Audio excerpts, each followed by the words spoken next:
Karim Wade est libre. Après 38 mois passés en prison, l'ancien ministre d'État a bénéficié d'une grâce présidentielle avant la nuit de Laylatul Qadr, comme annoncé dans la presse.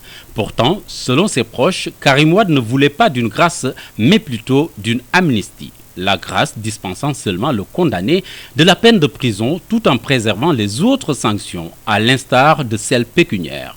Alors que l'amnistie annule totalement la peine, comme si le condamné avait subi une cure de jouvence.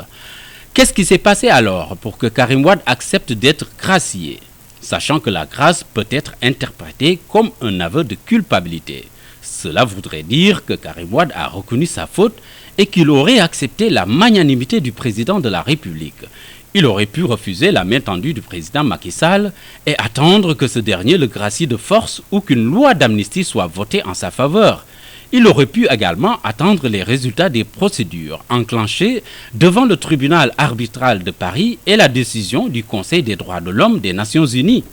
S'il lui était favorable, ils auraient pu constituer un solide prétexte pour demander une amnistie, surtout que le groupe de travail de l'ONU avait déjà jugé arbitraire sa détention.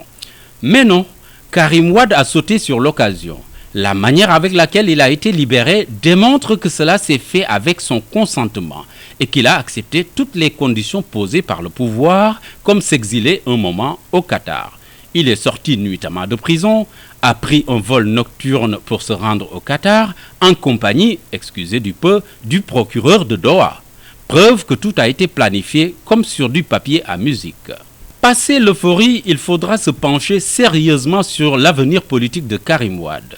La grâce présidentielle ne sera pas sans conséquence sur le candidat du PDS. Il est clair que sa libération n'aura pas le même goût que s'il avait purgé totalement sa peine ou s'il était amnistié. Pourra-t-il toujours clamer son innocence? En tout cas, au-delà de son image de prisonnier gracié, Karim Wade devra mener un autre combat, celui de son éligibilité.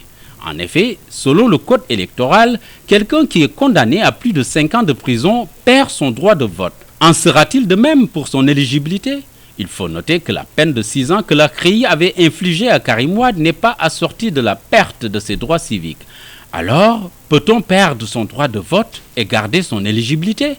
Certains exégètes du droit soutiennent que les deux notions ne sont pas identiques.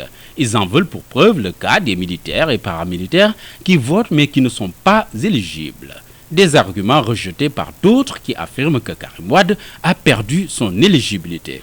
Pour sa part, le PDS reste suspendu à cette question d'éligibilité.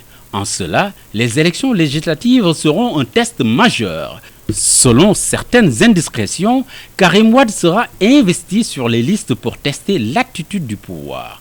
En attendant ce combat inévitable autour de son éligibilité, Karim Wade va se la couler douce à Doha pour un bon Laylatul Qatar.